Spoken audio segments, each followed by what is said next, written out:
하나님 주시는 말씀 보겠습니다. 오늘 하나님께서 우리에게 주시는 말씀은 누가복음 18장 1절에서 8절 말씀입니다. 누가복음 18장 1절에서 8절 말씀 보겠습니다.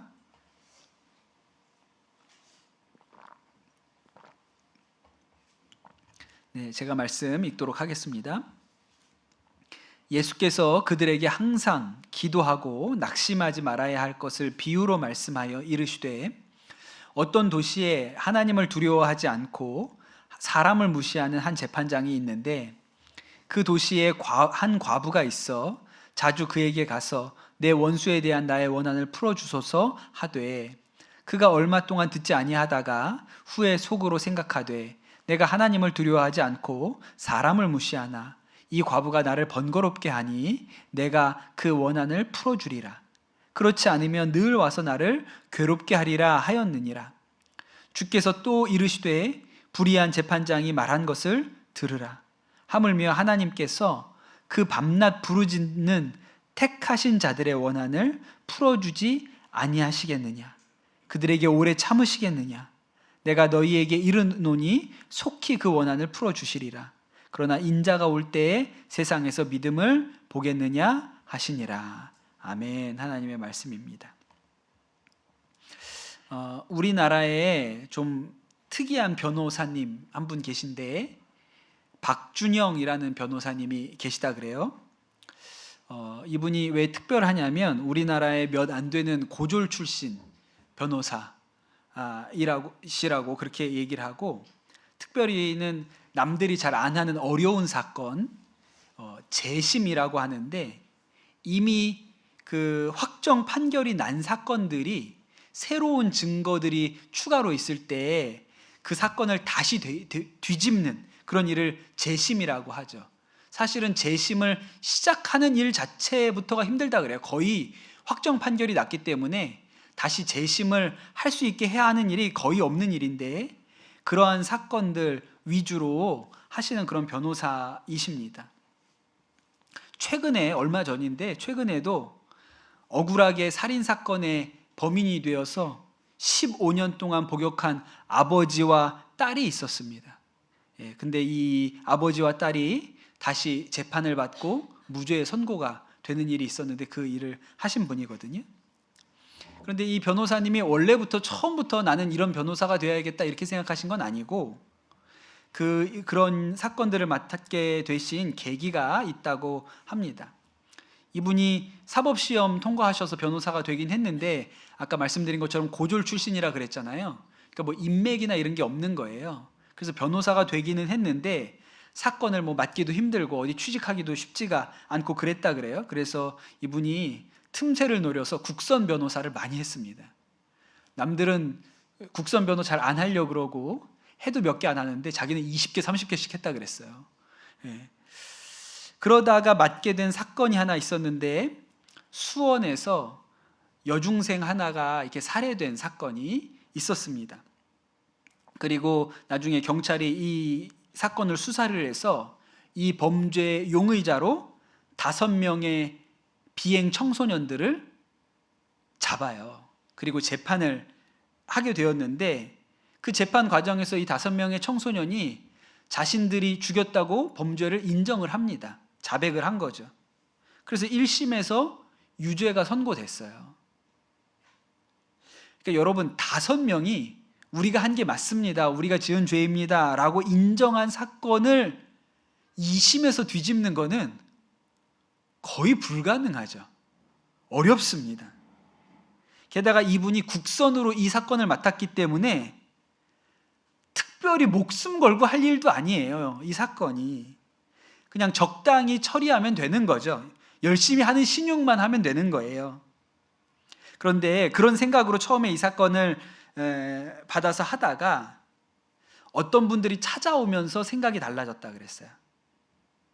아까도 얘기한 것처럼 이 5명이 문제 아들이에요. 청소년들인데 학교에서 그만두고 가출하고 하여튼 비행을 일삼는 청소년들이었는데 얘네가 이렇게 가출하고 그러면서 드나들었던 청소년 센터가 있습니다. 이렇게 가출 청소년들, 비행 청소년들 돌보는 청소년 센터를 드나들었는데 거기를 그 센터를 운영하는 소장님하고 선생님들이 계시죠. 그런데 한 학생이, 그 5명 중에 한 학생이 그 센터 선생님한테 편지를 썼다는 거예요. 감옥에서.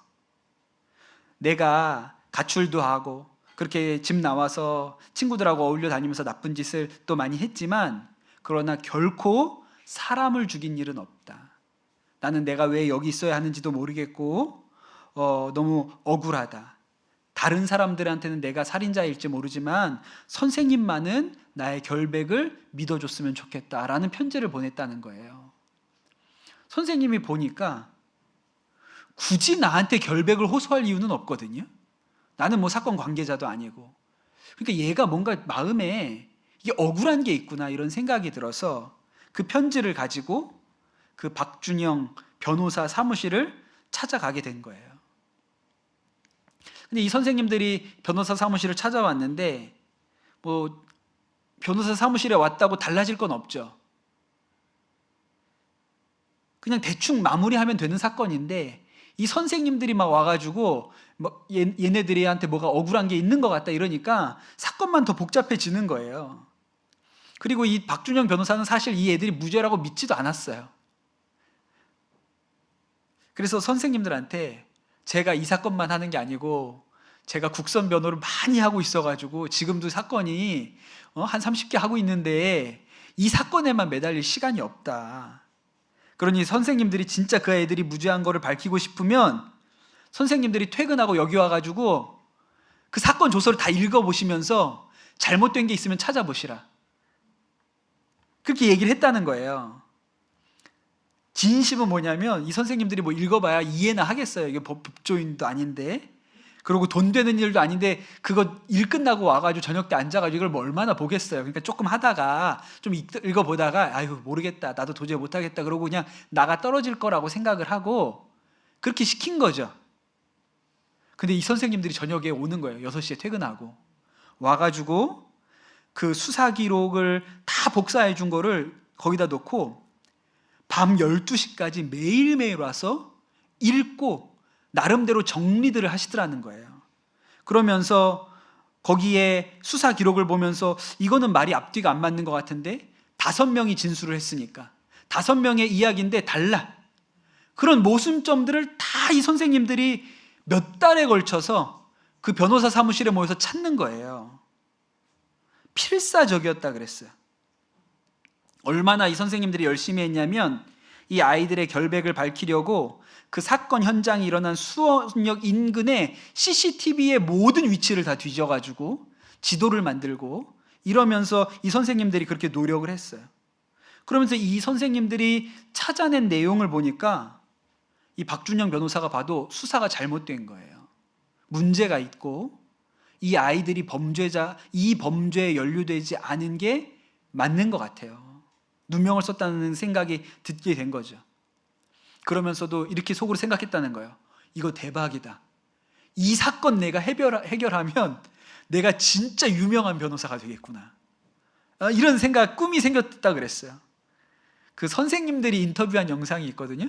그 선생님들이 뭐라고 얘기를 하냐면 이 변호사님이 이 사건 제대로 해결해서 진짜 성공하고 싶은 열망이 눈에 보였다 그랬어요.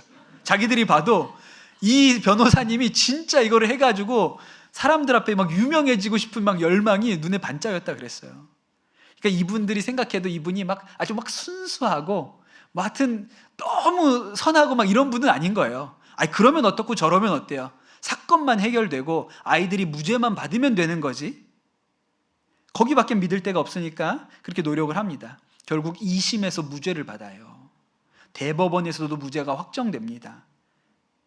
그리고 그때부터 이런 억울한 사건들 재판, 그러니까 형이 다 끝난 사건이나 혹은 아직도 감옥에 있는 분들인데 그런데 나는 아직 무죄하다, 끝까지 무죄를 주장하는 그런 분들의 사건을 맡아서 여러 재심을 이렇게 성공해내죠. 하여튼 그런 변호사님이십니다. 오늘 예수님이 하신 비유가 제가 말씀드렸던 이 박준영 변호사님이 맡았던 사건하고 비슷해요. 물론 그 사건만큼 흥미진진하진 않습니다. 그런데 여러분, 우리가 이 말씀 잘 아는 말씀인데도 좀 주의 깊게 볼 필요가 있어요. 오늘 말씀이 이렇게 시작합니다. 2절에 보면 어떤 도시에 하나님을 두려워하지 않고 사람을 무시하는 한 재판장이 있는데 그랬어요. 우리가 지금까지 몇 주에 걸쳐서 예수님이 하신 비유를 쭉 봤잖아요. 그런데 한 번도 비유를 이렇게 시작한 일이 없습니다. 어떻게 시작했냐면 보통 이렇게 시작하죠. 어떤 사람이 두 아들이 있는데, 혹은 어떤 부자에게 청지기가 있는데, 이렇게 시작을 해요. 그런데 여러분, 오늘 말씀은 처음 시작할 때 다짜고짜 그냥 어떤 재판장이 있는데 라고 하지 않고 그가 어떤 사람인지를 명확하게 밝히고 시작하는 거예요. 어떤 사람입니까? 하나님을 두려워하지 않고 사람을 무시하는 나쁜 재판장이 있는 거예요. 그에 비해서 과부는 아무런 힘이 없는 사람이죠. 백도 없고 능력도 없는 사람입니다. 성경에서 제일 불쌍한 사람들 하면 둘을 꼽아요. 누구랑 누구? 과부와 고아. 제일 불쌍한 사람이에요. 근데 이 사람이 과부였어요. 그리고 이 과부에게 정확하게 어떤 일인지는 알 수 없지만 억울한 사정이 있었습니다. 여러분, 혹시 여러분 인생에 억울한 일을 당해보신 일 있으세요? 제가 오늘 말씀을 준비하면서 돌이켜봤는데 난 굉장히 평탄한 인생을 살았구나. 내 인생에 그렇게 억울한 일이 없네. 그런 생각이 들었어요. 그러니까 진짜 나는 억울한 게 뭔지를 잘 모르는구나. 그런 생각이 들었습니다. 여러분, 아까 제가 얘기한 그 사람들처럼 정말 내가 지은 죄가 아닌데 억울하게 누명을 쓰고 감옥에 갇혔다고 여러분 상상을 해보세요. 이 억울함을 어떻게 표현하겠습니까? 살인자로 몰려서 아버지와 딸이 15년을 복역했다고 생각을 해보세요. 얼마나 억울해요. 그걸 어떻게 견디고 어떻게 참겠어요? 여러분, 이 정도 억울한 건 아니더라도 요새 많이 일어나는 일 중에 전세 사기 이런 거 있잖아요. 전세 사기. 돈 있으면 왜 전세 살아요? 집 사죠. 전세라는 얘기는 그게 전 재산이란 뜻이잖아요. 모아놓은 모든 돈이 전세잖아요. 그런데 이걸 사기를 당해서 날렸어요. 정말 생각만 해도 억장이 무너지지 않습니까? 너무너무 억울하죠. 우리가 이사 한 번만 해도 전 집주인이 보증금을 빼가지고 줘야 새 집에다가 넣고 열쇠를 받을 텐데, 전 집주인이 이게 뭐가 집이 가보니까 고장이 났는데 뭐가 바닥이 좀 파였는데 수리비를 어마어마하게 부르면서 보증금을 안 빼주는 거예요.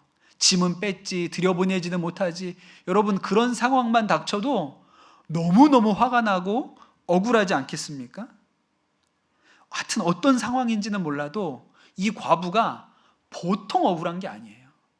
너무너무 억울하죠. 그런데 문제는 뭡니까? 이 억울함을 풀어줄 재판관이 나쁜 놈이에요. 하나님을 두려워하지 아니하고 사람을 무시하는 사람입니다.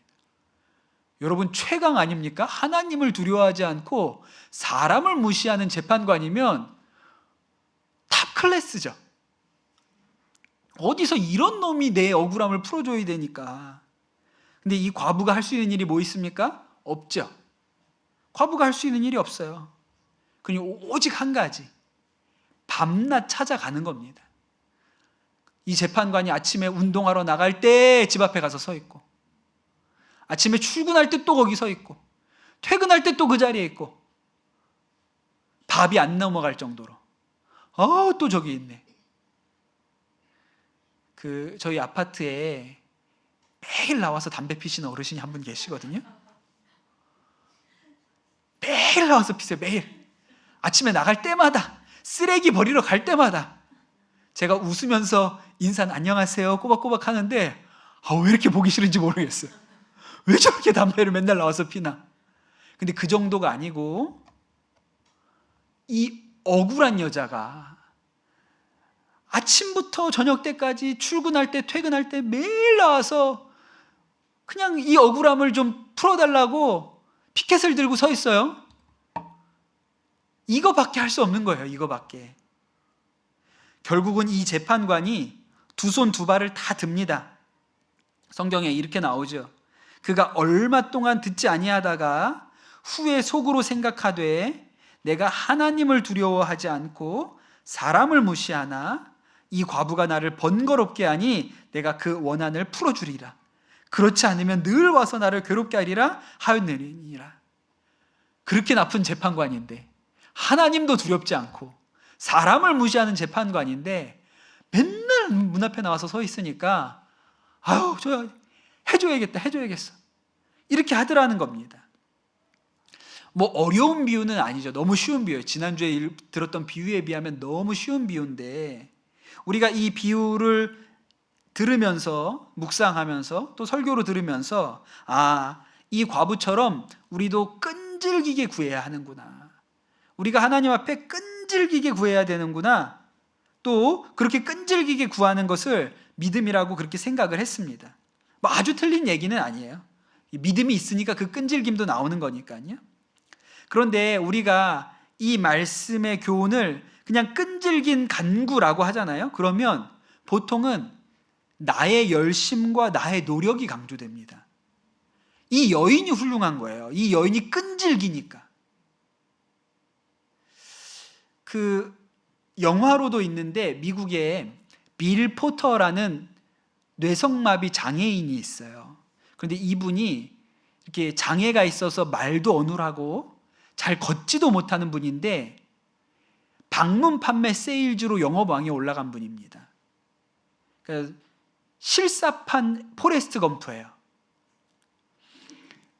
이분이 왓킨스라는 미국의 되게 유명한 이런 방문 판매 회사가 있는데 그 회사 영업사원이 되어서 매일 새벽 4시 반에 일어나서 하루에 100집 이상씩 방문하는 일을 20년이 넘게 은퇴할 때까지 하셨다는 거예요. 그래서 1989년, 진짜 옛날이죠. 저 초등학생 때. 그때 이 기업의 올해의 판매 왕이 됐고 혼자서 판 액수가 연매출 1억 원. 89년에 혼자서 방문 판매로 1억을 했다니까. 근데 장애인이었어요. 그러니까 뭐 하여튼 살 때까지 가는 거예요, 이분은. 하여튼 사겠다고 할 때까지 가는 거예요. 이거 안 산다 그러면 다른 거 가지고 가고, 그거 안 사면 또 다른 거 가지고 가고, 그래서 살 때까지 가는 거예요. 그래서 이분이 대단한 분이다 이렇게 칭찬을 하죠. 그 과부도 비슷한 거예요. 스스로의 노력과 성실함으로 그 어려운 상황 가운데 억울함을 풀었다. 이런 교훈이 일반적이에요. 근데 여러분, 우리가 잘 생각해 보면 우리가 우리의 열심으로 뭔가를 하잖아요. 우리의 노력으로 뭔가를 하잖아요. 그러면 금방 지칩니다. 포기가 빨라요. 내 열심으로 뭐 하는 일은요, 포기가 빨라요. 헬스장이 어떻게 먹고 사는지 아세요? 제가 밑에 헬스장 사장님하고 친하거든요. 그 헬스장 사장님 요새 어떠세요? 그러면 맨날 어렵대. 언제만 괜찮을까요? 1월만 괜찮아요. 다 1월에 등록하고 그 다음부터 안 오거든요. 그 1월에만 돈이 있고 뒤로는 계속 힘든 거예요. 여러분, 우리의 열심으로 뭔가 결심해서 뭐 하는 일이 있잖아요. 그런 일은요, 안 되면 포기가 빠릅니다. 기대만큼 안 되면요, 금방 포기하게 돼 있어요. 제가 아는 한 장로님 이야기인데, 이분이 중견 건설회사 사장님이세요.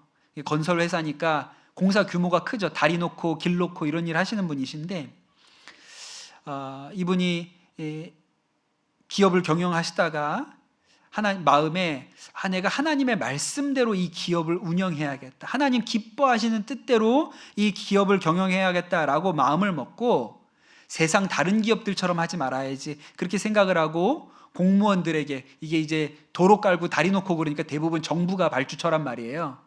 그래서 공무원들에게 접대하지 않고 뭐 뇌물 같은 거 하지 않고 그렇게 사업을 해봐야겠다, 이렇게 마음에 결심을 하셨다는 거예요. 그러니까 다른 업체랑 경쟁하려면 너무 어려운 조건이죠. 다른 데는 다 공무원들 구워 삶아가지고 어떻게든 일을 받아내려고 하는데 그거 안 하겠다고 했으니까요. 그러니까 일단은 실력이 있어야 되고, 기업이 실력이 있어야 되고, 근데 그 실력만 가지고 안 된다는 거예요. 그래서 이 장로님 마음에 다른 거는 못해도 얼굴 도장이라도 많이 찍자 그래가지고 그 시청에 뭐 구청에 그런 발주를 내는 관공서에 열심히 찾아가서 얼굴 비추고 인사하고, 하여튼 내가 이거라도, 내가 접대는 안 하더라도 내가 하나님 앞에 양심 지키기로 했으니까 접대는 안 하더라도 찾아가서 열심히 인사하고 얼굴 비추고 이런 일이라도 해야겠다고 열심히 관공서를 찾아다닙니다. 인사만 하고 오는 거예요. 그것도 대단한 결심이죠. 어떻게 되었을까요? 나중에 경찰 수사받았습니다. 왜냐하면 시청 주차장에 너무 많이 들어오는 거예요, 차가. 이게 경찰에서 무슨 문제가 있어가지고 그 시청에 출입하는 차량들 번호를 쭉 했더니 이 차는 매일 들어와, 매일. 이거 뭐 있다, 이 사람. 이게 괜히 들어오는 게 아니다. 그래서 조사받았어요. 믿음으로 기업을 경영해 보겠다고 나름대로는 방법이 없으니까 그렇게 해본 건데 도리어 그게 문제가 됩니다. 그럼 보통 어떻게 해요? 안 해. 이렇게 한단 말이에요. 아유, 난 이제 그만해. 나는 이제 더 이상 이렇게는 못하겠어. 이렇게 된단 말이에요. 이 장로님은 나중에 하여튼 뭐 조사는 받았는데 혐의가 없다는 게 밝혀졌고, 이 장로님만 그 조사를 받은 게 아니라 다른 건설업체도 다 조사를 받았는데 이분만 깨끗해가지고 다른 업체들이 다 문제가 생기는 바람에 이분이 다 입찰을 하게 돼요. 하나님의 도우심이 있었죠. 근데 여러분, 사람이 무엇이든지 내 열심으로 한번 최선을 다해보자고 하는 일은요, 안 되면 금방 꺾입니다. 그게 자기 열심이에요. 그래서 자기 열심과 성실함은 동전의 양면과 같아서 열심히 한 만큼 뭐가 커요? 실망이 커요. 안 되면 낙심이 커요. 어제 우리 고3 수험생들이 수학능력 시험 봤잖아요. 이때가 되면 교회 다니는 애들이 실망을 많이 합니다. 왜냐하면 내 인생에 처음으로 뭔가를 하나님 앞에 열심히 구해본 거예요. 한번. 그 전까지는 다 그냥 적당히 구했는데 그냥 대단한 게 아니었는데, 내 일생일 때 내 인생을 걸고 뭘 해본 적이 없잖아요. 근데 수학능력 시험 보러 가면서 하나님 저 좀 도와주세요. 하나님 저 이번 시험 좀 잘 보게 해주세요. 이러면서 기도를 나름대로 한 거예요. 안수 기도도 받았죠. 기도를 나름대로도 한 거예요. 그런데 이렇게 기도를 했는데 잘 안 되면 어때요? 실망이 깊게 온다고요. 누구에 대해서? 하나님에 대해서 실망이 오죠. 솔직히 지금 하나님한테 뭐 잘한 것도 없어요. 내가 볼 때 뭐 잘한 것도 없어. 그냥 못 봐도 별 아무것도 뭐 하나님이 잘해줘야 될 이유도 없는데, 그러면서도 보통 그런 사람들이 실망을 더 많이 합니다. 굳이 하나님이 널 잘 보게 해줘야 될 무슨 이유가 있을까? 제가 이런 말이 목구멍까지 있지만 저 이런 말을 안 하죠. 아이고 힘들었겠다, 하나님 무슨 뜻이 있겠지. 아니야, 다른 하나님의 인도하심이 있을까, 이렇게 얘기해 주지만 솔직히 속마음은 어때요? 내가 하나님이라도 굳이 너를? 네가 뭘 그렇게 이뻐서, 네가 남들보다 뭘 그렇게 잘했는데, 이런 얘기 해주고 싶죠. 그리고 실망하는 거예요. 자기 열심으로 한 일은요, 실망도 커요. 포기도 빠르고요. 엘리야가 갈멜산에 올라가서 바알 선지자, 아세라 선지자 850명과 대결하지 않습니까? 대단한 믿음처럼 보였어요. 엘리야의 제단에 하늘에서 불이 떨어져서 승리하지 않습니까? 어마어마한 역사가 일어난 것처럼 보였죠. 그런데 이세벨이 안 꺾이네. 이세벨이 이 엘리야를 죽이겠다고 길길이 날뛰니까 그 대단한 엘리야가 어떻게 돼요? 이세벨이 꺾이지 않고 엘리야가 꺾이잖아요. 그게 내 열심이잖아요. 될 것 같았는데, 이 정도 역사가 일어나면 될 줄 알았는데 안 되는 거예요. 그럼 어때요? 골짜기가 깊어요. 실망도 깊어요. 그러니까 엘리야가 도망치면서 하나님 앞에 그냥 죽여달라고, 차라리 이렇게 살 바에는 내가 도대체 더 살아야 될 이유가 뭐가 있냐? 죽여달라고 그렇게 얘기를 하죠. 그럼 여러분, 우리가 내 열심으로, 내 노력으로, 내 끈질김으로, 내 성실함으로 뭔가를 열심히 한번 해보는 일은요, 골짜기도 깊어요. 열심히 할 땐 뭔가 대단한 것 같은데 그게 내가 원하는 것만큼 성취되지 않으면 실망이 큽니다. 골짜기가 깊어요. 그러니 여러분, 오늘 비유가 그냥 단순히 과부의 끈질김, 과부의 노력 이렇게만 보면 사실은 그것만 적용하면 그림자도 우리의 신앙에 깊게 들입니다. 누구나 다 그렇게 할 수 있는 게 아니거든요.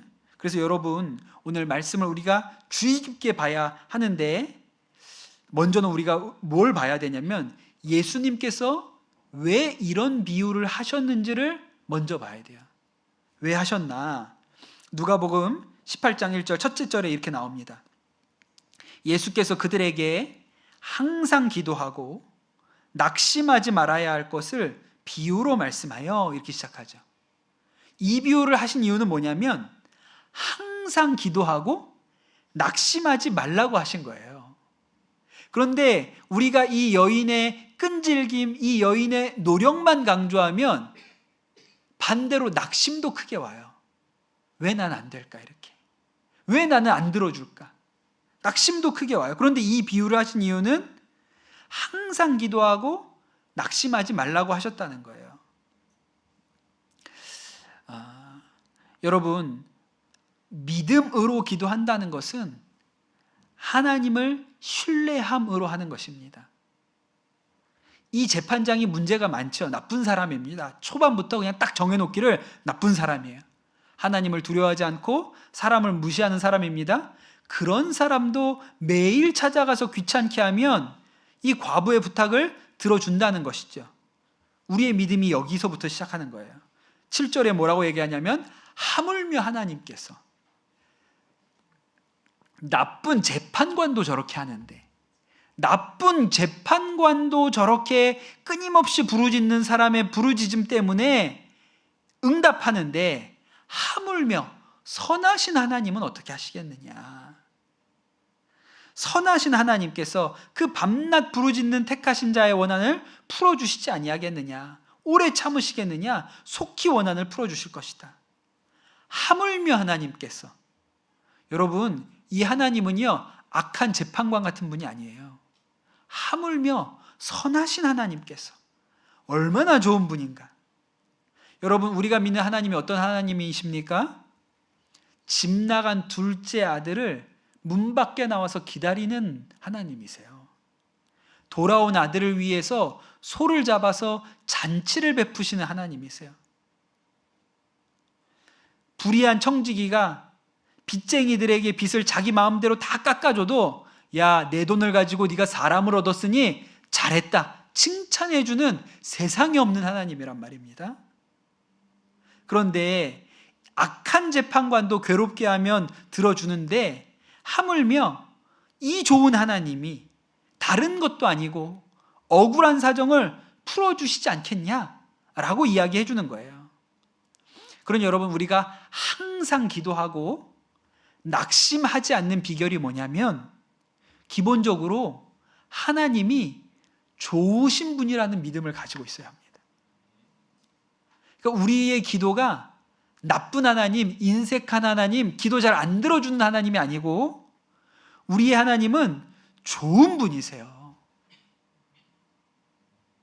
하나님이 선한 분이라는 믿음 안에 있어야 항상 기도할 수 있고 낙심하지 않고 기도할 수 있습니다.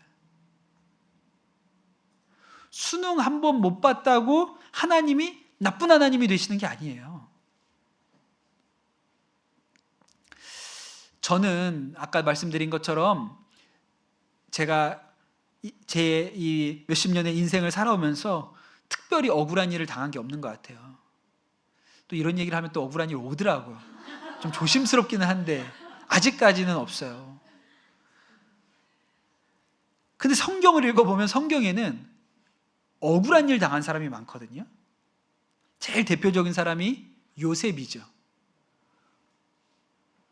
요셉은 박준영 변호사한테 의뢰를 할 만한 사람입니다. 형들에게 미움을 사가지고 이집트의 종으로 팔려갔어요. 억울하죠. 억울해요.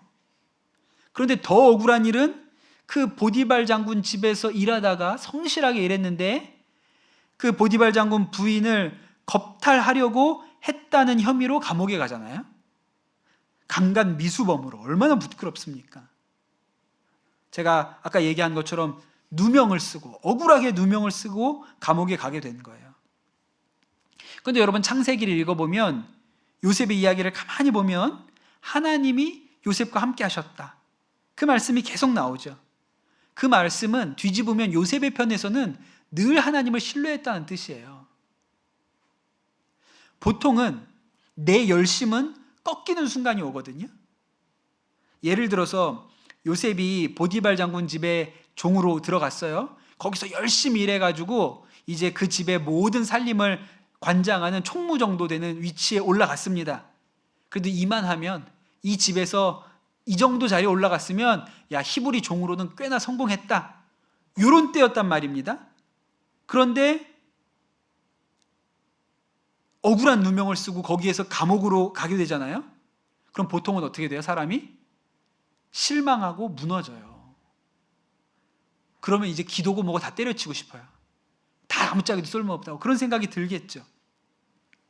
그런데 성경은 감옥에서도 요셉이 하나님과 동행했다고 그렇게 기록합니다. 그러니까 요셉은 여전히 하나님을 신뢰하고 하나님을 좋은 분이라고 생각하시고 나를 건지실 분이라고 그렇게 믿었던 거예요. 그런데 그렇게 감옥에 있을 때 또 요셉한테 신락 같은 희망이 하나 찾아옵니다. 술 맡은 관원장하고 떡 맡은 관원장이 그 감옥에 들어오지요. 그리고 술 맡은 관원장이 요셉이 해준 해몽대로 다시 바로왕 앞에 나가서 복직이 돼요.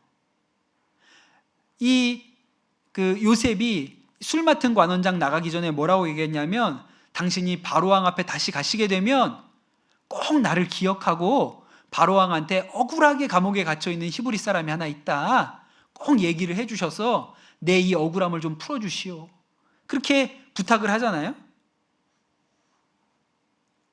그리고 어떻게 됐는지 아세요?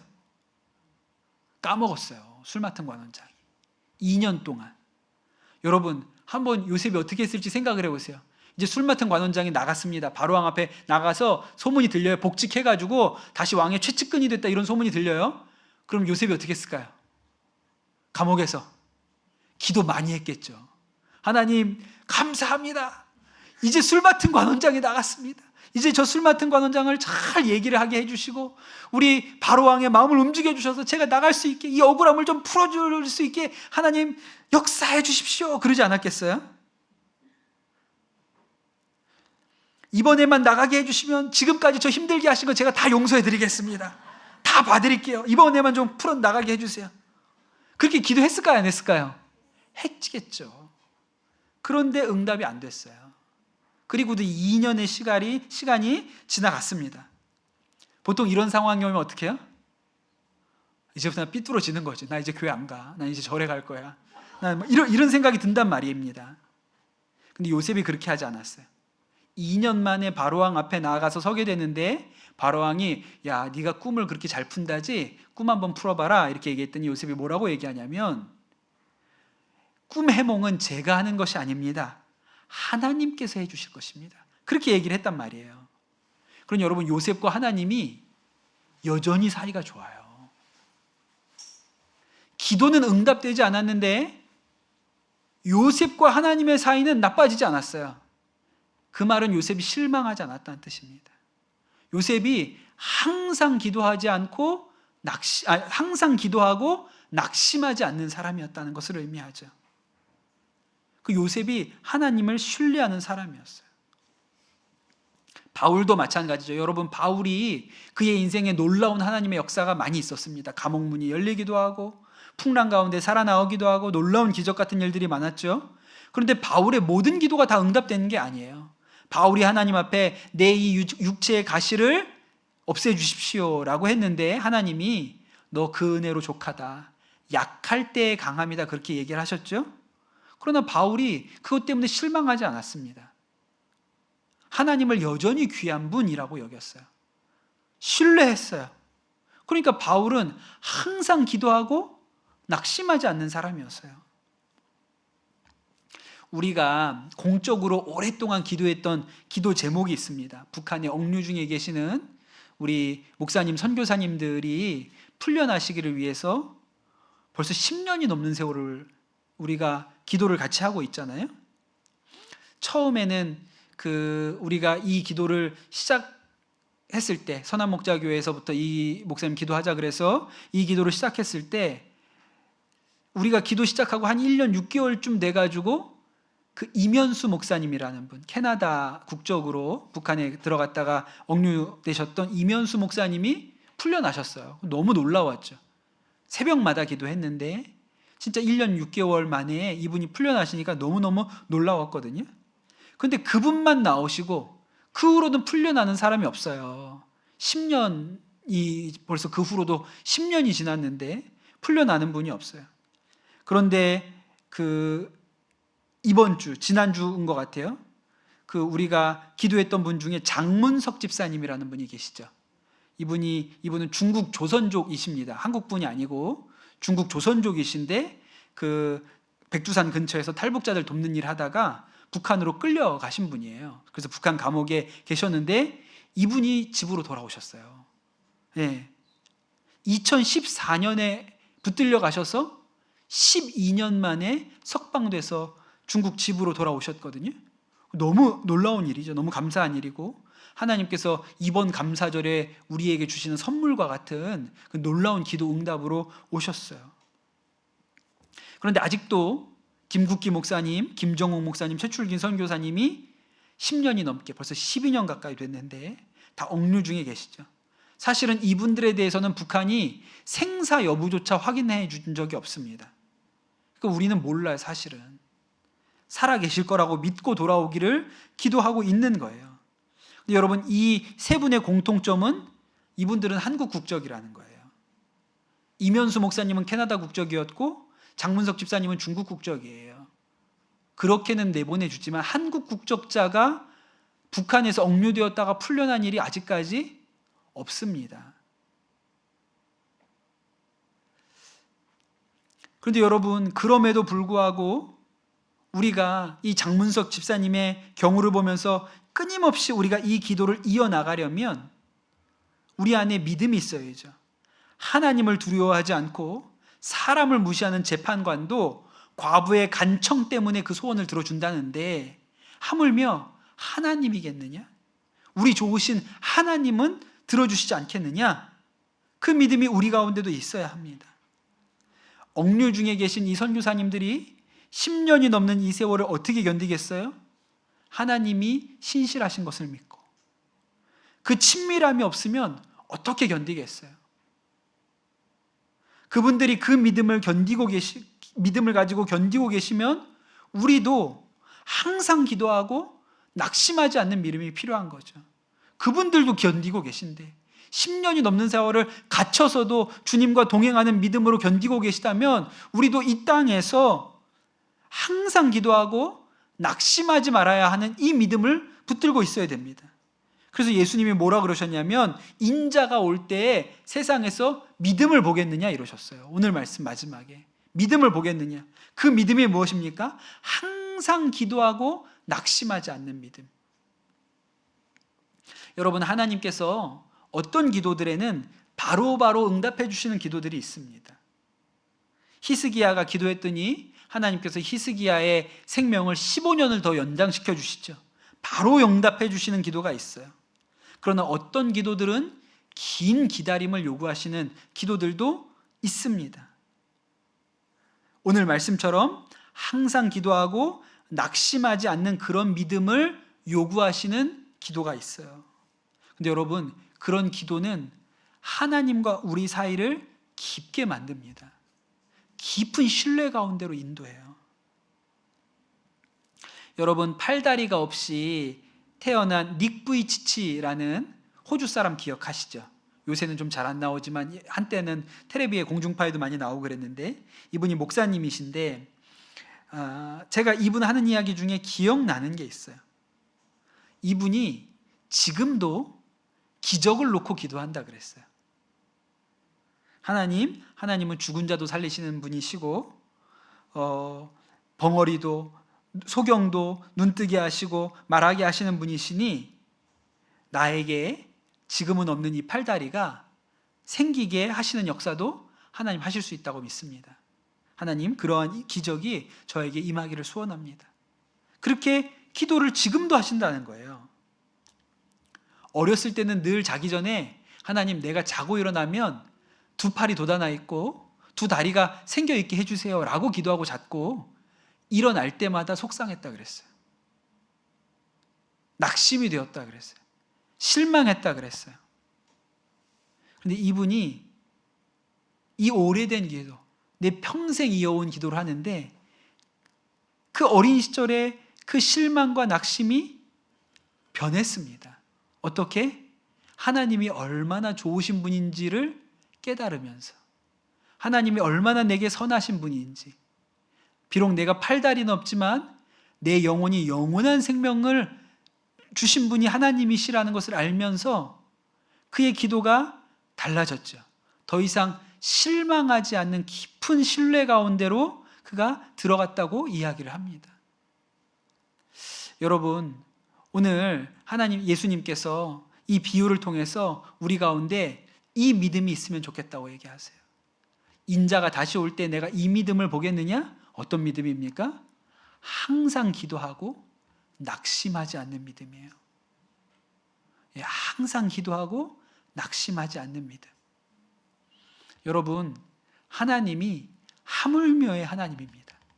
하나님은 나쁜 재판관이 아니세요. 나쁜 재판관도 그렇게 해준다는데 하물며 너희 하나님이 계시겠느냐?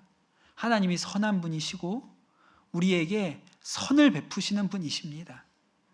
우리가 이 믿음이 있어야, 이 신뢰가 있어야, 이 하나님의 선하심에 대한 믿음이 있어야 실망하지 않고 낙심하지 않고 항상 기도할 수 있는 것입니다. 여러분, 그 믿음 위에 여러분의 기도가 세워지시게 되기를 축복합니다. 이 믿음을 보겠느냐? 하나님, 내 믿음을 보십시오.